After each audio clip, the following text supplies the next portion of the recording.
नमस्कार, इस खास बुलेटिन में आपका स्वागत है। मैं हूं रुचि शर्मा। क्रिप्टो करेंसी मार्केट पिछले 24 घंटों से ज्यादातर फ्लैट ट्रेड कर रहे थे और बिटकॉइन इस अवधि के दौरान आगे बढ़ने में असमर्थ रहा है।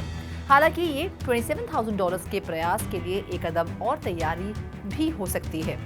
कुछ एक्सपेक्टेशंस को छोड़कर ज्यादातर ऑल्ट कॉइन्स फ्लैट बने हुए हैं, तो आइए गहराई से जानते हैं। बिटकॉइन की कीमत पिछले 24 घंटों में कुछ भी सब्सटेंस प्रोड्यूस करने में विफल रही है और काफी हद तक वहीं पर स्थित है जहां ये कल ट्रेड कर रही थी, लगभग $26,500 पर। पिछले 24 घंटों में बमुश्किल किसी बदलाव के साथ ईथर $1,630 के आसपास ट्रेड कर रहा था। ऑल्ट कॉइन्स भी पिछले 24 घंटों में कोई कार्रवाई करने में विफल रहा, जिसकी शायद उम्मीद की जा सकती थी, ये देखते हुए कि वीकेंड में मार्केट धीमी रहती है। Ethereum, XRP, Sol, TRX, ADA, Doge, BNB और कई अन्य प्रमुख क्रिप्टो करेंसी सभी किसी भी दिशा में 1% से नीचे बहुत मामूली बदलाव दिखा रहे हैं। इसका सबसे स्पष्ट उदाहरण टन है, जो लगातार बढ़ रहा है और पिछले 24 घंटों में 12% और बढ़ गया है। क्रिप्टो करेंसी पिछले हफ्ते में लगातार बेस्ट परफॉर्मर्स रही है। ये हफ्ते भर में लगभग 40% ऊपर है। एक्सी इन्फिनिटी का AXS टोकन आज सबसे वर्स्ट परफॉर्मर है, लगभग 6.4% नीचे। इसके बाद कैस्पा का KAS है जो 5.5% नीचे है। Global crypto market cap $1.05 trillion है, जो पिछले दिन की तुलना में 0.39% नीचे है। पिछले 24 घंटों में टोटल क्रिप्टो मार्केट का वॉल्यूम $16.57 बिलियन है, जिसमें 26.79% की गिरावट है। DeFi में टोटल वॉल्यूम वर्तमान में $1.97 बिलियन है, जो टोटल क्रिप्टो मार्केट के 24 घंटे के वॉल्यूम का 11.91% है। सभी स्टेबल कॉइन्स वॉल्यूम अब $14.36 बिलियन है, जो total crypto market 24 hour volume का 86.67% है। बिटकॉइन का डोमिनेंस वर्तमान में 48.98% है। इसमें दिन भर में 0.13% की वृद्धि देखी गई है। भारतीय रिजर्व बैंक ने होलसेल और रिटेल दोनों में डिजिटल रुपये के टोटल 16.39 करोड़ रुपीस के सर्कुलेशन की सूचना दी, जिसमें 500 रुपए के नोट सबसे पॉपुलर है। इसके बाद 200 रुपए के नोट और 100 रुपए के नोट है। इंडियन इकोनॉमी पर स्टैटिस्टिक्स की हैंडबुक 2022-23 कई इंडियन करेंसी नोट के सर्कुलेशन पर डेटा प्रदान करती है। डेटा से पता चलता है कि ई-रुपये में 500 रुपए के 2.71 करोड़ रुपए के नोट सर्कुलेशन में हैं। इसके बाद 200 रुपए के 1.16 करोड़ रुपए, 100 रुपए के 0.83 करोड़ रुपए, 50 रुपीस के 0.39 करोड़ रुपए, 20 रुपए के 0.23 करोड़ रुपए के नोट और 10 रुपए के 0.15 करोड़ नोट सर्कुलेशन में हैं। डेटा से ये भी पता चलता है कि 5 रुपए के नोट 0.12 करोड़ रुपीस, 2 रुपए के 0.06 करोड़ रुपए और 1 रुपए और 50 पैसे के 0.04 करोड़ रुपए और 0.01 करोड़ रुपए सर्कुलेशन में है। भारतीय रिजर्व बैंक होलसेल और रिटेल दोनों क्षेत्रों में सेंट्रल बैंक डिजिटल करेंसी के पायलट परीक्षण में चाइना और साउथ कोरिया सहित 17 अन्य सेंट्रल बैंक्स में शामिल हो गया है। RBI के डिप्टी गवर्नर ने बताया कि रिटेल CBDC पायलट टेस्टिंग में प्रतिदिन लगभग 15,000 ट्रांजैक्शंस हो रहे हैं।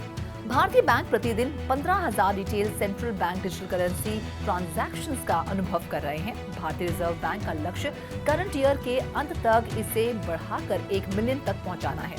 डिप्टी गवर्नर T रविशंकर ने कहा कि शुरुआती प्रयास CBDC को UPI QR कोड्स के साथ इंटरऑपरेबल बनाने के लिए किए गए हैं और अब ट्रांजैक्शंस पर ध्यान केंद्रित किया जाएगा। लक्ष्य डेली CBDC ट्रांजैक्शंस को 15,000 रुपए से बढ़ाकर 1 मिलियन तक करना है। State bank of India, HDFC bank, bank of Baroda, Canara bank, axis bank, Kotak Mahindra bank, yes bank और IDFC फर्स्ट बैंक ने central bank digital currency payments के साथ unified payments interface QR code interoperability को सक्षम किया है। RBI ने 2022 के अंत में प्रतिदिन लगभग 5,000 CBDC रिटेल ट्रांजैक्शन के साथ एक पायलट CBDC प्रोग्राम शुरू किया। लोअर वॉल्यूम्स के कारण central bank CBDC use cases को बढ़ाने और सुविधा को ऑफलाइन अवेलेबल कराने पर विचार कर रही है। एक एक्सपेरिमेंटल प्रोजेक्ट के अनुसार एक retail central bank digital currency user security से समझौता किए बिना डिजिटल पेमेंट्स कंपटीशन को बढ़ावा दे सकती है। Hong Kong monetary authority, bank of Israel और बैंक फॉर इंटरनेशनल सेटलमेंट्स के रीजनल इनोवेशन हब के साथ साथ फिनटेक फर्म्स FIS और M10 networks, law firm Clifford chance और साइबर सिक्योरिटी स्पेशलिस्ट चेक ने प्रोजेक्ट पर कोलैबोरेट किया। बैंक फॉर इंटरनेशनल सेटलमेंट्स ने 12 सितंबर को प्रोजेक्ट सेला के रिजल्ट्स का अनावरण किया। प्रोजेक्ट सेला एक पब्लिक प्राइवेट पार्टनरशिप है जिसका लक्ष्य retail central bank digital currency बनाना है जो डिजिटलाइजेशन एफिशिएंसी के साथ फिजिकल कैश बेनिफिट्स को जोड़ती है। इस इनिशिएटिव में सेंट्रल बैंक्स और प्राइवेट सेक्टर एंटिटीज के बीच कोलैबोरेशन शामिल है, जिसमें फिनटेक दिग्गज FIS और M10 नेटवर्क्स कोर प्रोडक्ट्स प्रदान करते हैं। क्लिफर्ड चांस लीगल एनालिसिस की देखरेख करते हैं और Check Point Software Technology cyber securities को संभालती है। निकी की एक रिपोर्ट के अनुसार जापान स्टार्टअप्स को डिजिटल एसेट्स की सेल के माध्यम से वेंचर कैपिटल फर्म से फंड जुटाने की अनुमति देने के लिए तैयार है। ये योजना अगले साल पार्लियामेंट में प्रस्तुत किए जाने की उम्मीद है। ट्रेडिशनली जापान के वेंचर कैपिटल एनवायरनमेंट को स्ट्रिक्ट रेगुलेशंस और रिस्क अवर्स इन्वेस्टमेंट सीन के साथ कंजर्वेटिव के रूप में देखा जाता है। लिमिटेड पार्टनरशिप्स जापान में VC इन्वेस्टमेंट्स के लिए कॉमन व्हीकल आमतौर पर अधिक कन्वेंशनल एसेट्स तक ही सीमित है। जापान की सरकार ने एक नए नियम की घोषणा की है जो डिजिटल एसेट सहित क्रिप्टो स्टार्टअप्स के लिए इन्वेस्टमेंट ऑप्शंस का विस्तार करेगा। ये कदम तब उठाया गया है जब जापान के कॉर्पोरेट लैंडस्केप में वेंचर कैपिटल का महत्व लगातार बढ़ रहा है।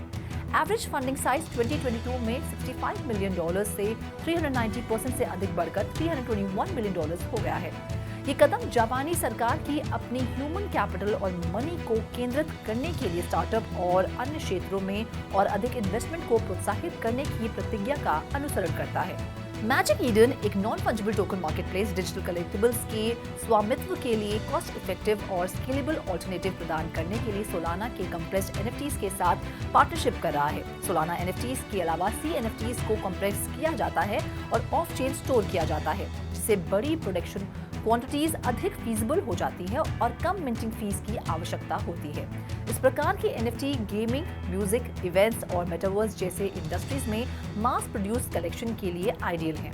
NFT मार्केटप्लेस का उद्देश्य अडॉप्शन को बढ़ावा देना और नए यूजर्स के लिए NFTs करने के लिए इसे एक आसान एक्सेस पॉइंट बनाना है, जिससे NFTs पर पैसा खोने का जोखिम कम हो सके।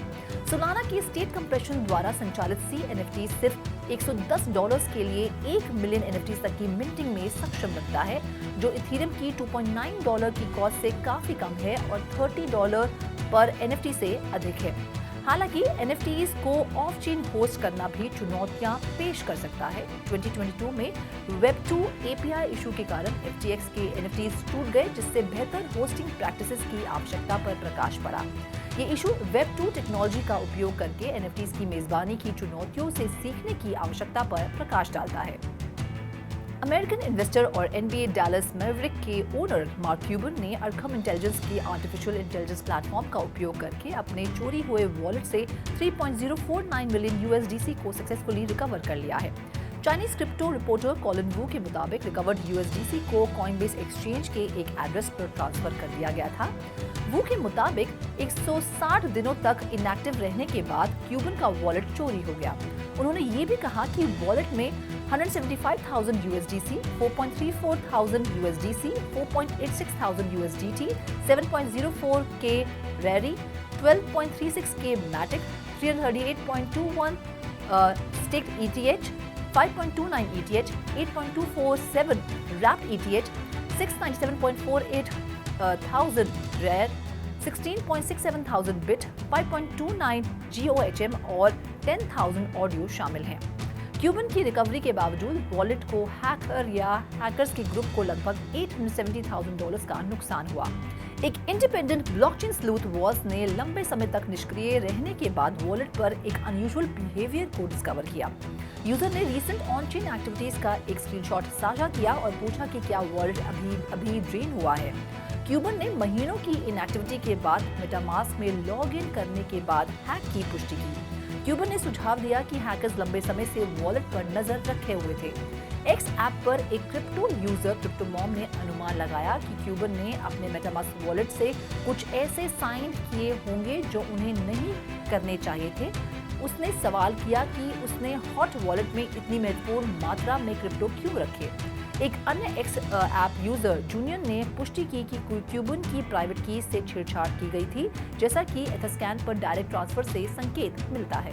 SAP लैब इंडिया का लक्ष्य जर्मन सॉफ्टवेयर दिग्गज के पेटेंट में अपने शेयर को दुगना करना और सालाना 3,000 नौकरियां जोड़ना है, क्योंकि ये आर्टिफिशियल इंटेलिजेंस में अधिक निवेश करता है। मैनेजिंग डायरेक्टर सिंधु गंगाधरन को उम्मीद है कि Indian unit global SAP patents में अपना शेयर 25% से बढ़ाकर 50% कर लेगी।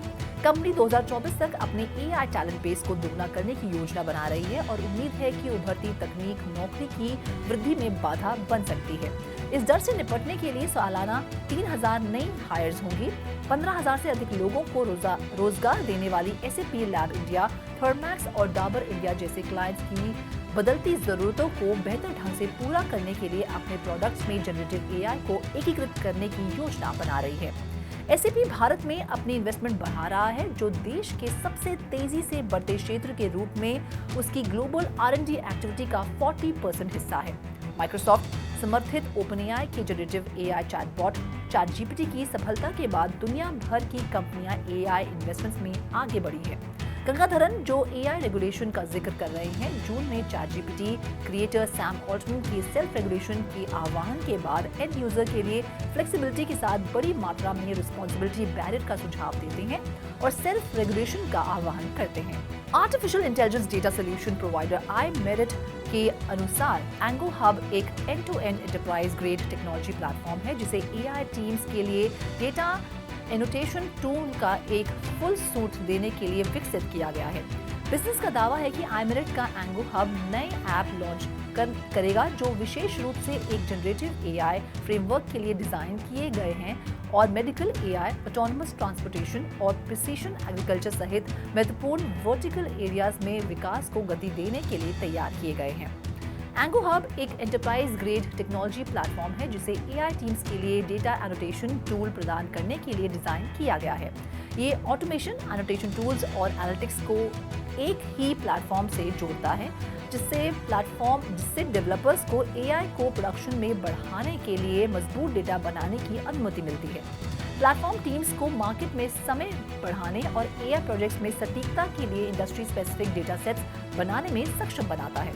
वेस्टर्न गवर्नमेंट्स पर बीजिंग की जासूसी पर चिंताओं के कारण ऋषि सुनक नवंबर में अपने आर्टिफिशियल इंटेलिजेंस सेफ्टी समिट के आधे हिस्से से चीनी अधिकारियों पर प्रतिबंध लगाने पर विचार कर रहे हैं। डाउनिंग स्ट्रीट ने चाइना को समिट अटेंड करने के लिए आमंत्रित किया है, जिससे एआई के प्रति इंटरनेशनल कम्युनिटी के दृष्टिकोण को आकार देने की उम्मीद है। चाइना के लिए जासूसी करने के संदेह में एक पार्लियामेंट्री रिसर्चर की गिरफ्तारी के बाद इस इन्विटेशन की आलोचना की गई है। सूत्रों का सुझाव है कि चाइनीज ऑफिशियल्स को उनकी जासूसी गतिविधियों पर चिंताओं के कारण केवल 2 दिवसीय समिट के पहले दिन में भाग लेने की अनुमति दी जा सकती है। प्रिपरेशन प्रोसेस से जुड़े सूत्रों के अनुसार फ्रांस के इमैनुएल मैक्रॉन, कनाडा के जस्टिन ट्रूडो और यूरोपियन कमीशन के प्रमुख उर्सुला वॉन अन्य वर्ल्ड लीडर्स में से हैं, जिनके पूरे समिट में भाग लेने की उम्मीद है। एआई सेक्टर के कुछ प्रमुख लोगों की चेतावनी के बाद कि टेक्नोलॉजी का उपयोग मिस इन्फॉर्मेशन और फ्रॉड के लिए किया जा सकता है और संभवतः भविष्य में पूरी मैनकाइंड के लिए खतरा बन सकता है, सुनक ने जून में समिट की घोषणा की। इस खास बुलेटिन में फिलहाल इतना ही। मुझे दीजिए इजाजत। आप देखते रहिए 3.TV और ज्यादा जानकारी और स्टोरीज के लिए लॉग ऑन करें हमारी वेबसाइट www.3worldtv.io पर या फिर QR कोड को स्कैन करें।